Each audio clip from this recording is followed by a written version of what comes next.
Now, you refer to yourself as an immigrant and a political refugee. Your Cuban family came in the late 60s.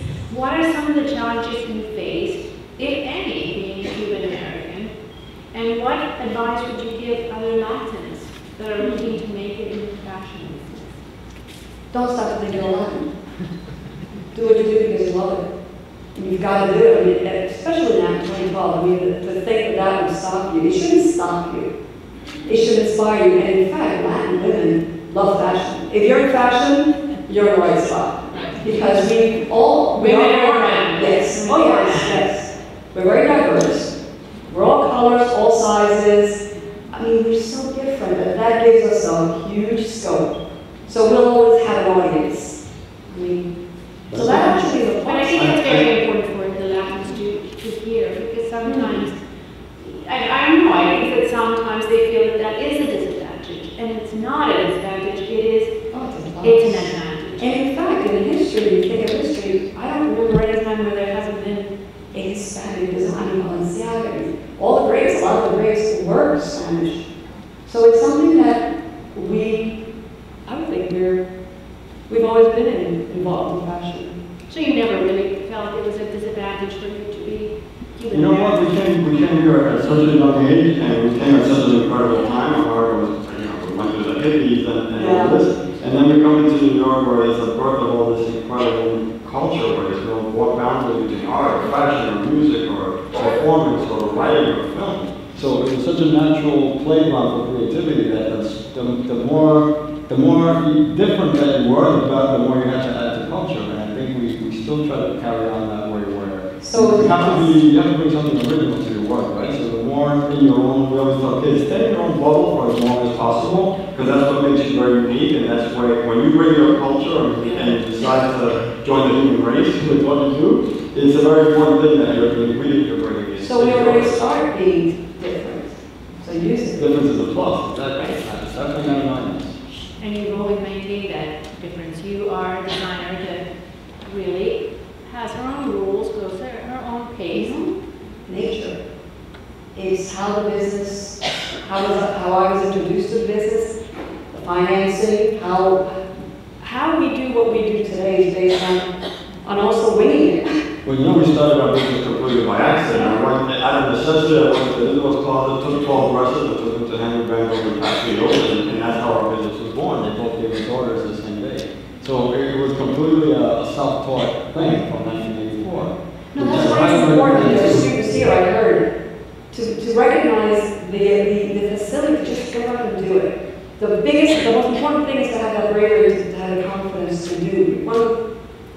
I think that's key to be able to start. And I do think you should start early. The more you wait, the more you plan it. The scarier it is. So you do think that for a legend designer or for somebody that's starting their own business, you say, take your designs and show up at the door of... Absolutely. Go see buyers. They'll tell you the reality of how they're going to buy it. And go see clients that you have to just get out into the world. The faster the better. And unless you have to lose. Right. That's another thing that... Start on a shoestring. It's a very smart thing. You can only go up. It's quite scary. You can only go up. Now, is there a store today that you think encompasses like that magic or that moment or that Yeah, I hope there is. We have seen them less and less little boutiques existing. When we were starting out, there was 100 boutiques you could sell to, and that's really shrunk. And you go into detail about Fiorucci and how that really captured the moment. Sure. And would you tell us about how you guys set that first stage of your design? At Fiorucci, remember? Well, first of all, we bought Fiorucci for kids who were probably was born at that time. But this is like 1980 or 81. It was a Studio 54 daytime office of that whole world. It was right down the street from Bloomingdale's. And incredible energy, and the buyers there were just open to buying. They had a budget, obviously. We were still in high school. We were still in high school, and we went in there by mistake. We were on a school trip to MoMA. It was raining, and we popped into Fiorucci, and we got lost. And an incredible friend of ours, well now it's like family, but a guy named Ariaris ripped the portfolio from under my arm and just said, "What do you have in there?" And started looking through it. Saw some photographs of that I had taken of Isabel and cut them up into funny little shapes and painted it with Do you have any of those photos? Yes. Yeah. And somebody mailed us one actually. Oh my God. Just recently, Yeah. from London, about a year ago. But yeah, that was the first time I did commercial work this way, and he took them to the concession stand. They ordered dozens of postcards. I went back to high school and started cranking out postcards. And, So as an artist, you felt lucky, Yeah, so I'm lucky to learn that being an artist doesn't mean starving to death. And quite the opposite. It opens up opportunities. I was able to make a living being an artist in high school. So that was the very first introduction. But Ferrucci also bought. So that later on, yes. Yeah, there was a woman that we married called who was a designers stylist, and she was in charge of finding designers to give them concessions. Once a month they would have a different designer. And it's amazing because they would pop you right into the middle of the store with your collection, and that's it. It's like you learn. And you got your own purses stand there and sell them. Right, and you see clients really interact with your clothes. I mean, we were quite green, so that was an incredible experience. So were you certain by then, Isabel, did you know I am going to be a designer, come hell or high water, this is what I'm going to do and I'm going to stick with it? Did you know then? Or were you just... time? You know, I knew this is how I could communicate. Making clothes was what I did, and I wasn't much of a speaker. So I felt gifted that I was actually able to make something that I could put in the store and somebody would buy it. I mean, I wore it myself, and I used to dress, a lot of performers. But all of a sudden, to think it wasn't a career choice yet. It was, I'm making clothes and I'm going to sell them. It was a different time, so I didn't see it as a career yet. That was later on when we started doing shows. That's when you realized that. Which I wanted to touch, like how. That was when I said, okay, this is going to be what I'm going to do. The first thing we saw was Ferrucci were only out of burlap. It's the only thing we could afford, so we colored burlap, lined in satin, and it was quite a big hit. It was summer. Just found we hung on a driftwood rack, we made up the whole installation, and it was a very beautiful thing. It was really poetic, kind of like what you said about magical realism. He found this incredible big old forest of driftwood. The driftwood all day long. And then rope. Yeah. For the hanging. It was really it was an installation. Yeah. It was an art installation. So from there to doing your first show, how did that come about? How was that first show? What happened? How did you went to Henry Bendel's and you went to Patricia Fields and you sold some of the clothes, and then what was the editorial side? What happened? This incredible letter from Women's Daily, called right from Pat Field's store, and Pat actually called on the phone and said, I have a journalist here from Women's Daily, she wants to talk to you. She asked, when's your next collection? So we found out, she told us that fashion and you guys were like, what's a collection? We had no what idea. do you mean? So she informed us it was a month from then, and we decided, well, that's when we're going to do the show. And well, actually, Isabel decided. I just helped.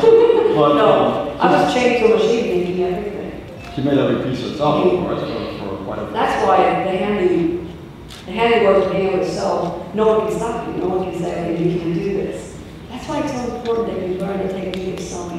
As a designer, because you can carry out your vision, and you can really. Well, for any students out there, you can make anything with your hands. That's such a valuable thing. You can make anything. It's like becoming a lost art. So no one can tell you no, it can't be done. You can, even if you make it poorly, you can do it. In fact, the fact that I was a maker, I was able to introduce myself into this industry without yet knowing that this is what I was going to do as a career.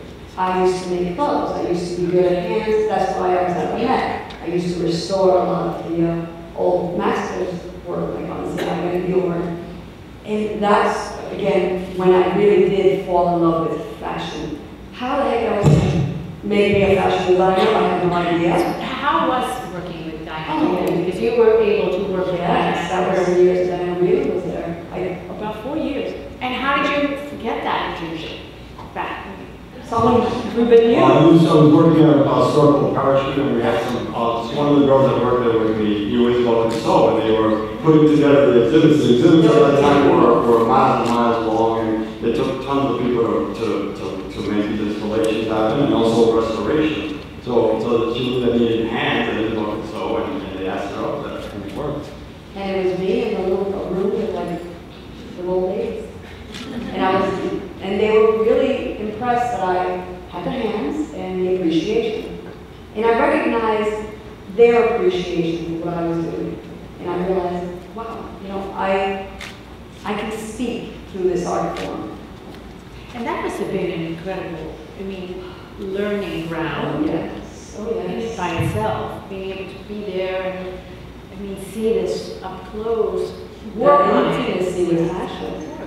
That was That very... explains so much about your obsessions and the way you work and the way your work translates into I mean, I could tell whose garment it was, seriously, from the inside. I could see, because every designer has a fingerprint. How they solve a problem is in those garments. You can always tell how they decide how to make something. You know whose this is. And I could tell if yours or from anybody, just from the inside. Because you see how they come up with things. And you notice armholes a certain way. You notice how they patch certain areas. You just... Well, the very problem solving, right? So every designer kind of discovers their own alphabet, their own vocabulary. That's essential. Like architects do with artists, you discover your own language, you know, and fashion is part of it. If you had to describe your own architecture or your own signature, what would it be? Or Ruben, if you had to describe Isabel's signature, style or signature? I think it's practically poetic. It's very, very practical. Everything has to be smart and hold itself up. You can't lie. What you see is what you get. But it's very poetic. It's infused with this kind of effortless hope. Well, not but that's not an easy thing to sell. Like I said, when I started, many editors would say, yeah, but what's Isabel's style? And she's one woman that you cannot label her, you cannot package her, and you cannot put her in a little cage. Yeah, that's... find her way out. She's quite contrarian. But so it's difficult to market that. You talk at length about quality and the importance of quality, Isabel. Well, I love women. And I love that I am of service. And that when I'm making something, when you walked in and I saw you in that dress, I almost started to cry. Oh, no, you don't want me in this dress. I don't want me in any dress. Because I know what a woman goes through when they get dressed. I know the empowerment of clothes. I mean, everyone does, but you know, when you put on a good garment that fits and that has good quality, you can conquer anything. Or I should say, you're confident and you can do anything. You say in your book, another line that I really like, fashion may be the most democratic of all the art forms because we all have to go through the ritual of dressing ourselves every day.